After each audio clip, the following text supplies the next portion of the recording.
పరమిజయతే శ్రీకృష్ణ సంకీర్తనం. పరమిజయతే శ్రీకృష్ణ సంకీర్తనం. హరే కృష్ణ హరే కృష్ణ హరే కృష్ణ హరే కృష్ణ. అందరూ కూడాను ఏకాదశి వ్రతాన్ని పాటించాలి. ఏకాదశి వ్రతం పాటించడం చాలా తేలికైనటువంటిది. ధాన్యాలు తీసుకోకుండా పాలు, ఫలాలు, కొన్ని రకములైనటువంటి కూరగాయలు కూడా తీసుకోవచ్చు. సో అందరూ కూడా ఏకాదశి, కృష్ణ భగవానుడికి ఏకాదశి అంటే చాలా ప్రియమైనటువంటిది. కృష్ణ భగవానుడే స్వయంగా చెబుతాడు ఏకాదశి మహాత్యాన్ని గురించి ధర్మరాజుకి. కాబట్టి అందరూ ఏకాదశి వ్రతాన్ని పాటించాలి. ప్రారంభ టైంలో ఏదైనా సరే తీసుకుని వ్రతాన్ని ముగించాలన్నమాట. వ్రతాలను పాటించడానికి జ్ఞానంతో సంబంధం లేదు, భక్తి ముఖ్యం. కృష్ణ భగవానుడు భక్తే ముఖ్యము జ్ఞానం కన్నా అనే విషయం తెలియపరచడానికి ఒక సన్నివేశాన్ని సృష్టిస్తారు కృష్ణ భగవానుడు. కృష్ణ భగవానుడు చిన్నప్పుడు గోపాలతో తిరుగుతున్నప్పుడు అరణ్యంలో తిరిగి అలసిపోయి ఆకలితో ఉంటారు. ఆ దగ్గరలోనే కొంతమంది బ్రాహ్మణులు యజ్ఞం చేస్తానికి తలపెడుతున్నారు అన్నమాట. పుణ్యఫలాలు, యజ్ఞం ద్వారా పుణ్యఫలాలను సంపాదించి ఆ పుణ్యఫలాల ద్వారా పైలోకాలకి వెళ్ళి సుఖంగా ఉండొచ్చు అనే భావంతో వాళ్ళు యజ్ఞాలు తలపెడతారు.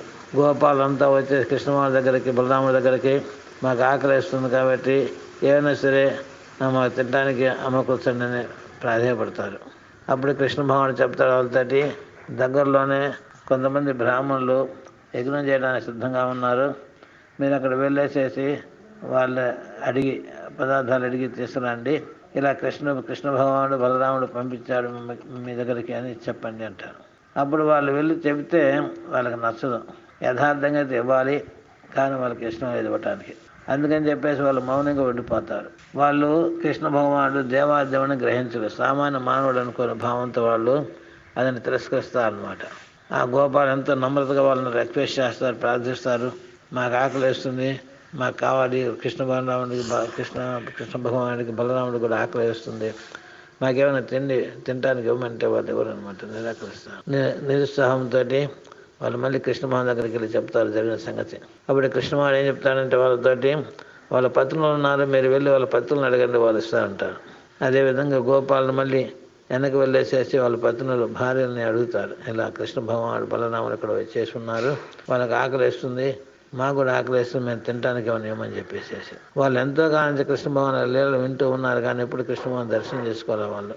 కాబట్టి వాళ్ళు ఎంతో సంతోషంతో వాళ్ళ మనసు అంతా కూడా భగవంతుడికి అర్పించేసి, మనసు బుద్ధిని అర్పించేసి ఎంతో సంతోషంగా వాళ్ళంతా వాళ్ళ పాత్రలను తీసుకొని వచ్చేసేసి కృష్ణ భగవానుడికి ఆకలి తీరుస్తారు అన్నమాట. ఈ బ్రాహ్మణులు ఎన్నో వేదాలు చదివారు, గ్రంథాలు చదివారు, క్షుణ్ణంగా అర్థం చేసుకున్నారు, కానీ భగవంతుడు గ్రహించలేకపోయారు. కానీ బ్రాహ్మణ పత్రులు ఏం చదువుకోలేదు, వాళ్ళు పూర్తి భక్తిలో ఉన్నారు. వాళ్ళ మనసుని బుద్ధిని ఎప్పుడు భగవంతుడికి అంకితం చేసినటువంటి వాళ్ళు వెంటనే భగవంతుని ఆకలి తీర్చడానికి అని చెప్పేసి వాళ్ళంతా స్వయంగా వచ్చి భగవంతుడికి ప్రసాదాలు పెడతారు, భోజనాలు పెడతారు. సో భక్తి యథార్థంగా చాలా గొప్పది. జ్ఞానంతో కూడినటువంటి భక్తి ఉండాలి, కానీ ఒక్క జ్ఞానం వల్ల ఉపయోగం లేదు. భక్తితో కూడిన జ్ఞానం ఉండొచ్చు, కానీ జ్ఞానం లేకపోయినా సరే భక్తి అయినా సరే ఒక్కటే నిలబడగలదు. జ్ఞానం ఒకటే నిలబడలేదు, జ్ఞానంతో పాటు భక్తి కూడా కావాలి. కానీ భక్తి ఒకటే నిలబడగలదు, జ్ఞానం ఉన్నా లేకపోయినా. ఏ సందర్భంలో మనకు తెలియపరుస్తుంది. కాబట్టి మనం ఎంతసేపు భగవంతుడి యొక్క ప్రేమని, భగవంతుడి యొక్క భక్తిని పొందాలని చెప్పేసి భగవంతుడి కృపకు పాత్ర అవ్వాలని చెప్పి భగవంతుడిని వివరణ చేసుకుంటాం. హరే కృష్ణ హరే కృష్ణ కృష్ణ కృష్ణ హరే హరే, హరే రామ రామ రామ హరే హరే.